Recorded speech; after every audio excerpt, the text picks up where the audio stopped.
Welcome everybody, and thank you so much for joining us today. You've joined us for SEO, local listings, and how to be found online, presented of course by SilverTech. Now we are a digital marketing agency working to redefine how businesses engage with and understand their customers. I am your host Ian Hughes. I'm the content strategist here at SilverTech, write for SilverTech's blog, podcasts and webinars, and today I am joined by Sean Howe, SilverTech's digital strategist and SEO expert. Welcome, Sean. Hey Ian, thanks for having me. Thank you so much.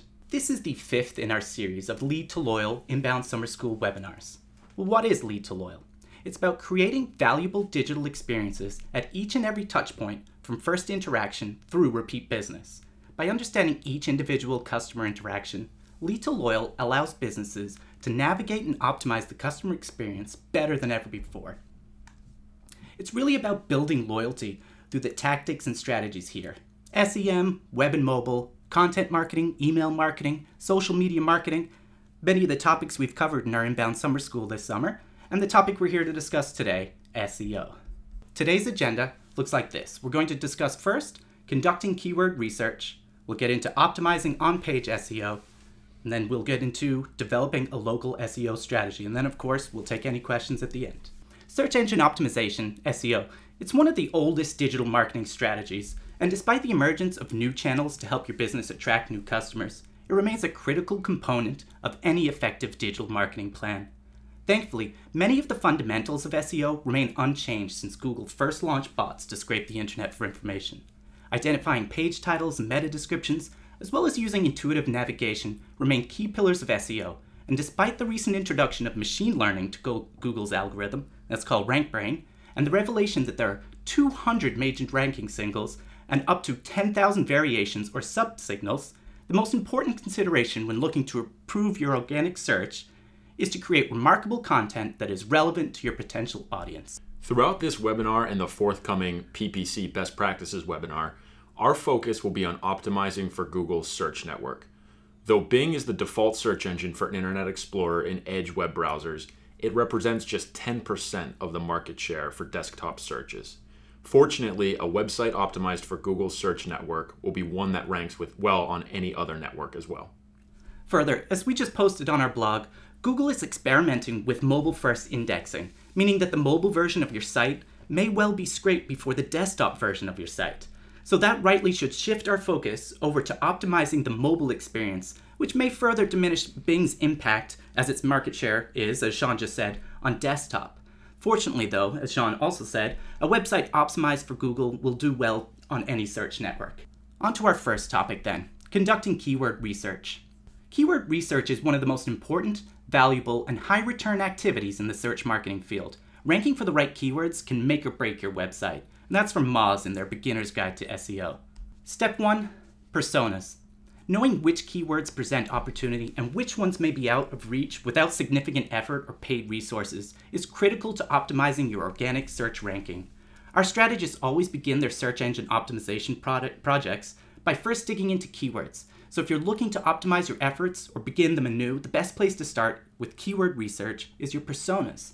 Sean, we've spoken at length about personas on previous webinars. How do they relate to SEO? Yeah, they're definitely very important when it comes to SEO, and they're really the foundation of personalized one-to-one communication, and they're really table stakes for any marketer who wants to create remarkable, relevant content. And relevant content is one of the most important factors Google looks for when it indexes content and when it indexes your website. So personas are created through research and interviews with current customers and consumers of your content online. A completed persona will have the following 5 elements. There'll be demographics, background, motivations, influences, frustrations, barriers, and ideal experience.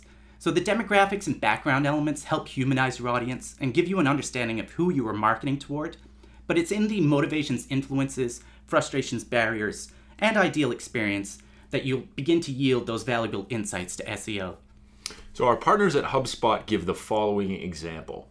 So if you have found through your research that one of your persona's goals is to plan a family vacation, then keywords like family vacation, plan family vacation, and best family vacation spots are ones that you need to add to your list. As you interview your internal stakeholders and current customers, listen closely to the words that they use to describe your organization. The lexicon that they use in conversation is likely the lexicon that they will use as they do research. Sean, I'm sure you've experienced this firsthand as you conduct interviews for your personas that you create. How often do you uncover new keywords when talking directly to customers and website visitors? This actually happens pretty frequently when we're starting the persona process. So a lot of times the words that your organization uses are really unique to you, and getting caught up using that industry-specific jargon, that's not always the best way to reach your customers, and it's not always how your customers talk or how they're actually searching. So making sure you understand what they're actually searching for and the way that they talk is going to be the first step to creating that keyword strategy. Another key insight here, and this one's from Marketing Sherpa. They found that a persona-based website saw a 210% increase in website traffic, 97% increase in website-generated leads, and 124% increase in website-generated sales. Again, and that traffic, the leads, and the sales, it's all starting at that SEO. So it's creating that website that's using the language that they're searching for. The next step in keyword research is really conducting a content audit. A content audit is a useful practice as you set out to conduct keyword research, as it allows you to step back and critically evaluate the content on your website and blog through the very specific prism of what keywords are ranking and which ones should. A useful first step is to Google your business and search for your content by the keywords that you or the content's author may have initially intended the content to rank for. Sean, what type of insights have you found from your content audits? Yeah, so these end up being really valuable to do. And first and foremost, you're going to end up determining if your content actually answers the questions your users might have. Right. You're also going to find, is it too long or too short? If you're seeing that your content isn't answering those questions, it's most likely too short. You're probably going to need to add some more. And then also it establishes where the gaps are on your website, and you can find out what you need to go back and fix, what you need to go back and rewrite or add to your website. So it really becomes the foundation for any optimization you might need to do for your content. And beyond SEO too, I'm thinking that as you establish these gaps, you pretty much are laying out your content calendar for the next few months. Absolutely, yeah. It definitely helps set the course for writing new content. This example from Moz shows the basic steps needed for a content audit. You want to identify the URL, and you can see that in the far left, that is indexed by the search engine, the title of your content, some details about the content, including its type. Further, you'll want to indicate what action needs to be taken. Will you keep that content as is? Will you improve the content? Or simply remove it? So we have another key insight for you here from Moz, and this comes from How to Do a Content Audit. A content audit for the purpose of SEO includes a full inventory of all indexable content on a domain, which is then analyzed using performance metrics from a variety of sources to determine which content to keep as is, which to improve, and which to remove or consolidate. So really what you had just said, Ian. The third step in conducting research is really to determine the keywords people are currently using to find you. Now, unfortunately, this step is not always as fruitful as we'd like to be. In 2013, Google began encrypting most of their searches, for very good privacy reasons. You will find then that the most frequent keywords in your reports, say from your marketing automation software, will likely fall under the unknown keywords, the SSL bucket. In Google Analytics, under your acquisition reports, you'll likely encounter not provided or not set as your primary referring keywords. Fortunately though, there's still insights to be gleaned from the remaining list of keyword referrers. For example, at SilverTech, after not provided and not set, our top referrers are customer engagement and digital marketing strategy. So knowing that these two keyword phrases have referred visitors to our website, we can return to our content audit and indicate that these are successful keywords that should be optimized in any content in which they appear. Sean, any workarounds for the unknown keywords, or is it just effective enough to concern yourself with the next top referrers? Yeah, so it is very frustrating when you can't see those keywords in your Google Analytics report, but luckily there's a couple different ways around this. The first one is to use Google Search Console. So again, it's not going to be perfect in terms of getting exactly the keywords that are bringing people to your website, but it's going to be enough to at least give you an idea. So I would recommend setting up Google Search Console to do that. And then the second one is using Google's keyword research tool. So this is a tool that is primarily used for for pay-per-click advertising and actually purchasing keywords, but you can kind of reverse engineer that tool and use that to give you a sense of how much competition each keyword has, how much it's going to cost you, and how many searches per month it's going to get. So if you're looking for more keyword ideas to rank for, I would recommend Search Console and then the Google Keyword Research tool. Nice. Step 4 in your keyword research, you can expand your keyword list by searching for variations of each keyword. This is easy enough.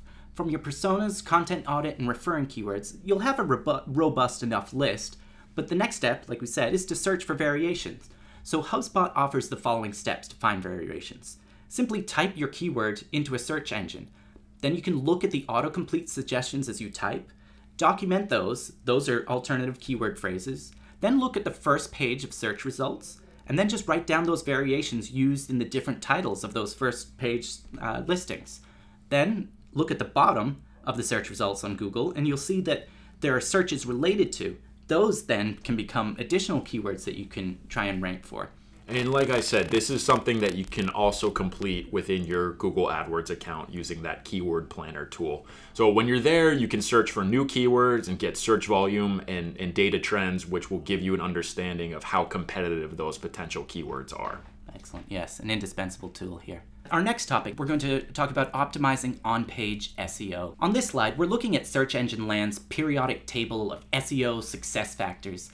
As you can see, there are many elements, some that work together, some that negatively impact your organic listing. I like this quote. It might be a little hard to see up there from Search Engine Land, but SEO seems like alchemy to the uninitiated, but there is a science to it.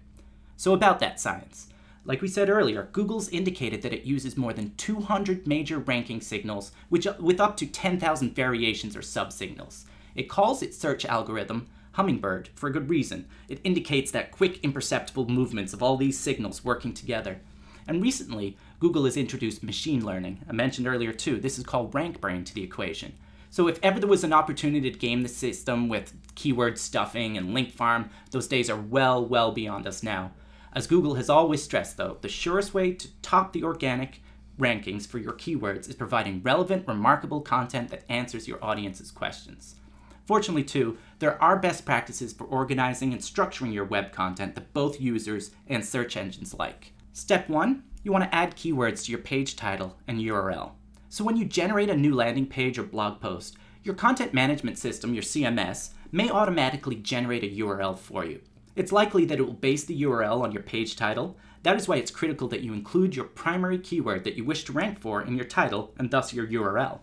Further, Google has indicated in the past that it prioritizes URLs that look pretty natural, meaning 3 to 5 words long. The key is to keep your URL short and sweet, and if your content management system is generating these excessively long URLs, you may want to override this generative process, if possible, to create URLs that would make logical sense to the user. Sean, URLs are often overlooked in SEO audits. How important do you think it is to have these clean, brief URLs? Yeah, it is something that is overlooked, and that is one thing that I definitely make sure to look at when I'm running an SEO audit, and they actually end up being very important. So, not only do you want to make sure it's a clean and simple URL string, you also want to make sure that your URL structure lines up with the way that your website's folder structure is organized. So just making sure all of those individual pages fall under the categories and folders on your website that makes sense.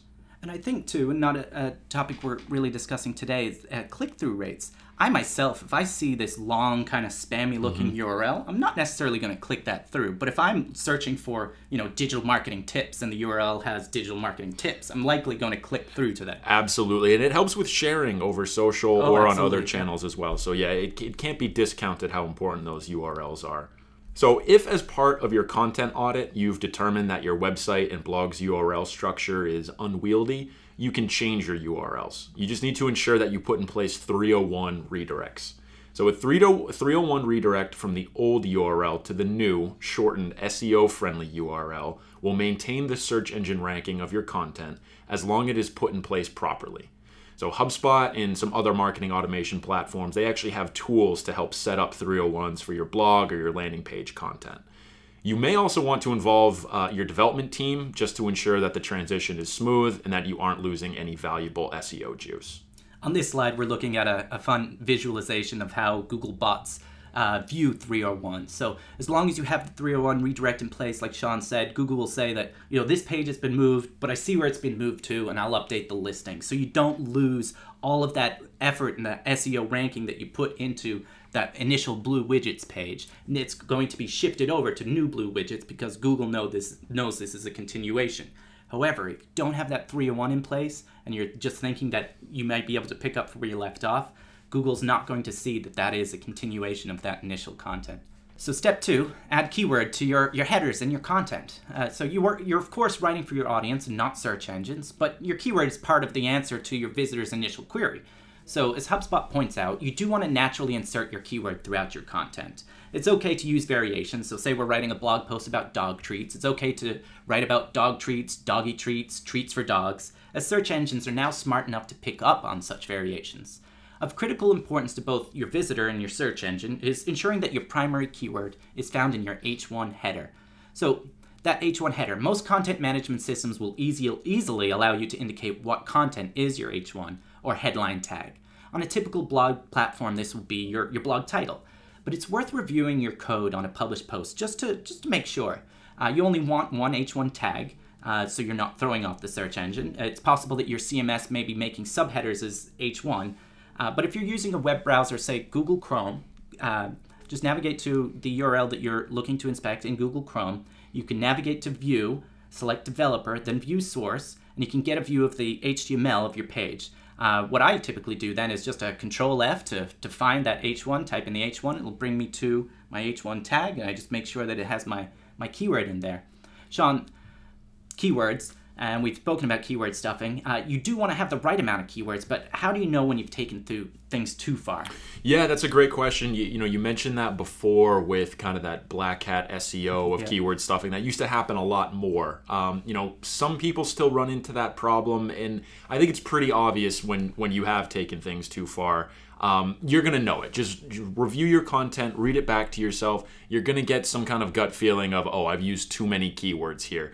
And the important thing to remember is think of what your users want to read. Put yourself in their shoes. And if you're reading through your own content and you're saying, this doesn't flow that well, or this doesn't seem natural, that's probably a good indication that you've put too many of one keyword in there. Try varying that up and using different language. I think the best tip there, Sean, you said, is really just read it out loud to yourself. Absolutely. And if it starts to kind of sound like nonsense with all your keywords in there, it may very well be that you've just stuffed too many in. The next step, add outbound links to your content. So as you write blog posts and create content, adding links to your sources, it's not just a positive ethical practice for citing your sources, it's a white hat SEO practice. Links to outside sources actually signal to Google what your content is about. So if I'm writing a blog post about search engine marketing and link back to Moz's Beginner's Guide to SEO, as I've done earlier, it's a clear signal to the search engine that SEO is my main topic and that I'm covering aspects of the topic related to beginners. When linking, and this is a good tip, I'm guilty of this at times here, is you want to link the entire phrase relevant to your external source. HubSpot shares the example that I have up there. If your blog post is a blog post on cat GIFs, great content, I imagine, you want to link the whole phrase there, a blog post on cat GIFs, instead of that blog post in the second bullet point there. Yeah, a good way to think about that is, if you're not linking that entire phrase, search engines just aren't going to see the entire phrase. So they're really smart. They're not smart enough to know that, that whole phrase should be linked. So make sure you are getting all of that in there. Right. They won't know that that is actually a blog post with cat GIFs. It's just a blog post. Exactly. Step 4, it's meta descriptions and that image alt text. As our strategist, Sean included here, conduct SEO audits. The area where we find the quickest fixes are meta descriptions and that image alt text. So the meta description is the description of your page's content that appears as a snippet in the search listings. So think of your meta description as kind of the first tweet that you write to describe your content. An optimized meta description is 1 to 2 sentences, 150 to 160 characters. So just a little longer than the tweet, but a good way to think about getting that short description. So the other thing to take a look at is your images, and image alt text is similarly to meta descriptions, a description of your image. So generally, as you upload an image to any content management system, you can edit that alt text right there in the context of your CMS. So it's important to write a full description of your image, not just for search engines, but for accessibility reasons too. Visitors with vision impairments, or even those visiting your site using an older browser, will be presented with the alt text in place of the image itself. If you are uploading an image of a young woman using a smartphone for your blog post on the increasing use of smartphones to make purchases, be more descriptive in your alt text than just young woman. Describe it as young woman makes purchase using smartphone. Sean, you've said it before, but meta descriptions are often forgotten and one of the best places to start when looking to build your SEO ranking. Important takeaway or any meta description best practices that you can share? Yeah, definitely an important takeaway. When I run SEO audits, missing meta descriptions are, one of the first things that I see on a lot of them. While meta descriptions are important, they're not going to have a huge impact on your rankings just in a vacuum. They're going to end up having more of an impact on your click-through rates, which in turn will end up having an impact on your rankings themselves. So all of this stuff kind of works together and complements each other.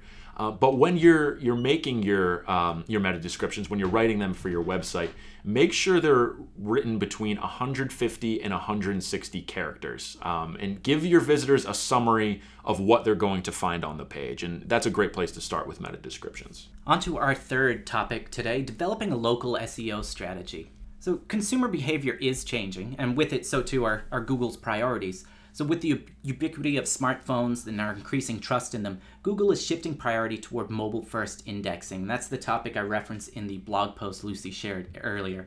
For our purposes today, there are two main takeaways. First, your local listings, despite I felt it sounded like an older SEO tactic, is extremely important for your rankings today, as is the need for all of your content to appear on the mobile version of your site. Sean, why is Google prioritizing this local search? Yeah, they're doing it for a really good reason, and I've actually worked with a few local clients on boosting their local SEO, and I've actually seen some great results with increases in organic search traffic. So one of the big reasons why this is so important and is important to focus on is Google doing this mobile-first indexing. So people expect people to see results nearby, and if your site isn't surfacing for those local searches, you might be missing out on a big chunk of traffic. So while it might seem like a more outdated approach to SEO, it's actually more important than ever. So how can you take control of those local listings? First step is really to optimize your About Us or your Contact Us page. It's important to clearly assert your location and, if applicable, your hours on your About Us or Contact Us page. You'll also likely want to include your business location and contact information in the header or footer of all your pages. Many organizations, though, we found, make the mistake of including this information as an image. For it to be indexed, your location must appear as text in those footers. So if you have more than one location for your organization, it is a best practice to create separate location pages, as long as you avoid duplicating content, as search engines can flag you and just kind of ignore the duplicate pages. A good practice, too, is to embed a unique Google map for your locations. And then another recent finding of Google's is that people just assume their smartphone will know where they are and will deliver information accordingly. I know I'm the same way when I'm doing a search. Yep. I just assume all of the listings are going to be the most relevant to me. So even if you don't have a physical location that consumers enter to purchase from you, it's still important to optimize your local information so that you do appear as the preeminent listing for your organization when someone searches for you or one of your keywords via their mobile device. Yeah, even if you're selling nationally or you're trying to attract customers that are beyond your local borders, it's just, I think, best practices developing this local SEO strategy just to make sure that your listings are correct everywhere and that people are finding the most current and accurate information about you. Absolutely.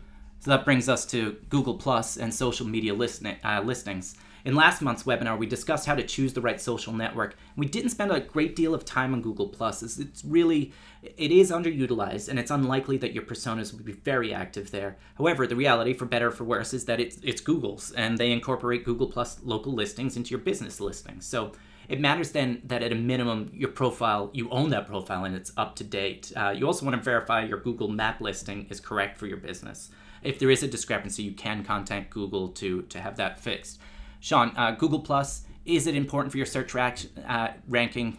Facts or myth or fact here? I would say it's a fact, but it's important in the way that having a presence on all social media networks is important. I wouldn't say Google Plus in a vacuum is going to deliver any great results beyond any of the other ones. So what I would recommend is make sure you set up an account, link back to your website, maintain that presence as much as you can. And like you said, if your users aren't spending time there, you don't have to spend a ton of time there either. It's enough to just make sure you have an account set up and that you're linking back to your website. Third step, local content and local links.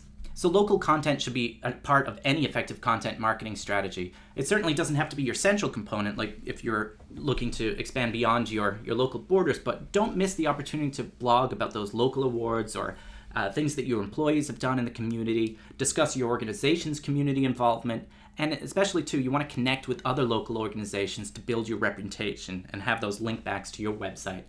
The more local links that direct back to you, the greater your local listing authority will be. And table stakes for any effective content marketing is being known locally as the best at what you do, even if you're not looking to sell locally.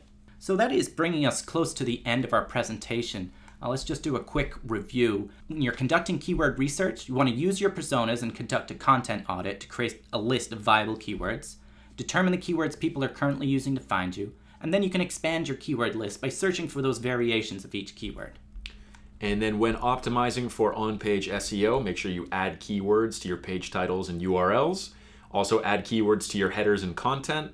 Add outbound links to your content as well, and then include robust meta descriptions and alt text.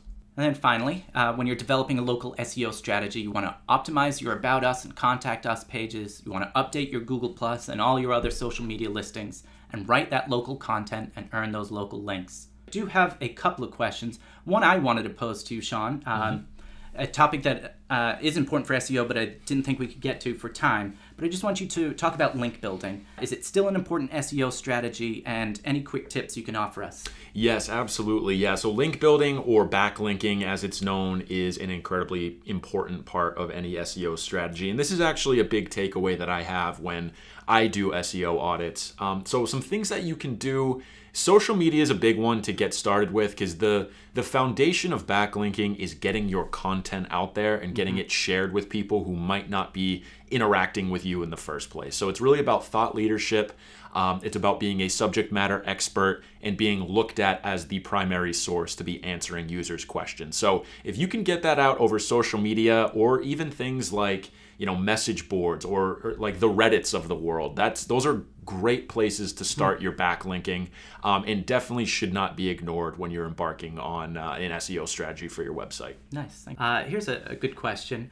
So say, Sean, somebody leaves our webinar today and goes back and does each of these steps and takes the time to do their keyword research, develop their local SEO. What's a reasonable amount of time for them to see improvements in their search ranking? Yeah, that's actually a great question. So I think one of the misconceptions is, if I do all of this stuff, I'm going to see immediate results in a few weeks or even a couple months. The reality is that's not the case. The reality is it's probably going to take you 6 months to a year to see even an incremental improvement. So what I always caution people about is to not get discouraged with any of these efforts. It takes time. Stick with it. Keep following the best practices. And then over time, you're going to start to see that incremental growth. And then hopefully it's going to take off for you. But you really do need to stick with it for, I would say, 6 months to a year. Nice. So then a follow-up question here. Is it even possible to get on the first page of Google? It is. It absolutely is. You can do it. It can be done. It's all the things that we said during this webinar. It's having that relevant content. It's doing the right things. It's following the best practices. It's possible. It does take work. It is hard to do.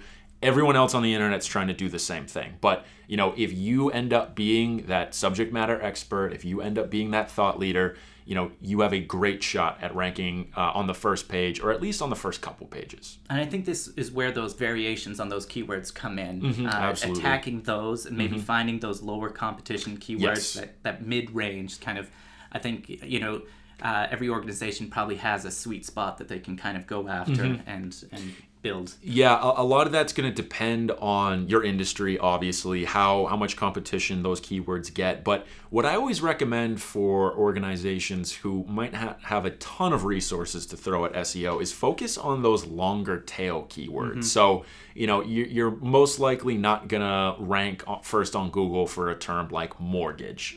But, you might be able to rank for one that is a little bit longer tail, like, best mortgages in your location, going back to that location stuff that we had talked about. So try and do some longer tail searches, because that's actually going to give you a better quality search traffic than what you might have gotten on those super broad ones. Last question. I don't want to hold us too long, but John, any SEO tools that you recommend? Yeah, there's a lot of them out there. I really like Screaming Frog SEO. It's a crawl tool, and it's free, actually. And this will just crawl your website. It will tell you how many titles or headings you're missing on your site, how many meta descriptions you're missing or alt text you're missing on your site. And it will actually tell you the URL of each of those too. So if you have a really big website and you're saying, wow, I don't even know where to begin with some of this stuff, or what pages are missing this information, Screaming Frog SEO scraping tool is a great place to start for that. Excellent. Thank you very much. Just a reminder then, I will be following up early next week. You'll receive an email with the slides, the presentation, the on-demand video for today's webinar. I want to thank you very much for joining us, and hopefully too you'll join us next week. And stay tuned, we'll be announcing our fall webinar series very shortly. On behalf of SilverTech, thank you very much. I'm Ian, content strategist, and Sean Howe, digital strategist. Thanks, guys. Thank you very much.